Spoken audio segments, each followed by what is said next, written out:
কয়টা নিয়ে আসতেছিলেন গরু? গরু বাদ দেন, ব্যথা করে ভাই, আমি একটু জান দেয় আমার ব্যথা করবে, একটা ব্যথা করে। আপনার তো নিয়ে যাইতে চাইলেও যে আপনার হাসপাতালে নিয়ে যাবে, আপনি যদি যান ফায়ার সার্ভিসের গাড়ি আছে। আমি একটু খারাই ভাই, আমার একটু। রাজবাড়ী মহাসড়কে ট্রাক মিনি ট্রাকের মুখোমুখি সংঘর্ষে আহত ৩, ট্রাকের চালকসহ হেলপার পালিয়ে যাওয়ার অভিযোগ। Mohammad Imran Hossain, staff reporter.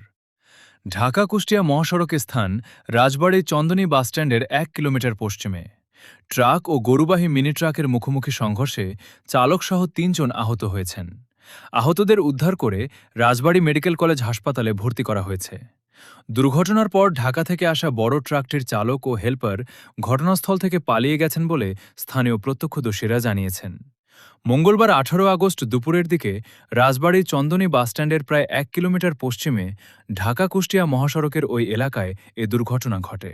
স্থানীয় সূত্র ও প্রত্যক্ষদর্শীদের সঙ্গে কথা বলে জানা যায়, কুষ্টিয়া থেকে গরুবোঝাই একটি মিনি ট্রাক ঢাকার দিকে যাচ্ছিল। মিনি ট্রাকটি নিজস্ব লেন দিয়ে গন্তব্যের দিকে এগিয়ে যাচ্ছিল বলে স্থানীয়রা জানান। এ সময় বিপরীত দিক থেকে ঢাকা থেকে কুষ্টিয়ার উদ্দেশ্যে একটি খালি বড় ট্রাক আসছিল। বড় ট্রাকটির নম্বর ঢাকা মেট্রো ১৬৭৪৬৯। প্রত্যক্ষদর্শীদের অভিযোগ, ঢাকা থেকে কুষ্টিয়াগামী বড় ট্রাকটি মহাসড়কের রং সাইডে চলে আসায় বিপরীত দিক থেকে আসা গরুবাহী মিনি ট্রাকটির সঙ্গে মুখোমুখি সংঘর্ষ হয়। সংঘর্ষের সময় বিকট শব্দে আশপাশের লোকজন ঘটনাস্থলে ছুটে আসেন। মুখোমুখি সংঘর্ষের কারণে ২ যানবাহনই ক্ষতিগ্রস্ত হয়।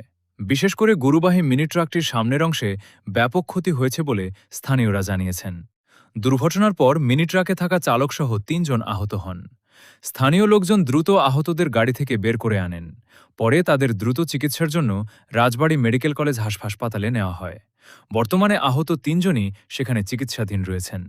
তাদের মধ্যে মিনি ট্রাকটির চালকও রয়েছেন। আহতদের শারীরিক অবস্থার বিষয়ে হাসপাতাল কর্তৃপক্ষের কাছ থেকে তাৎক্ষণিকভাবে বিস্তারিত তথ্য পাওয়া যায়নি।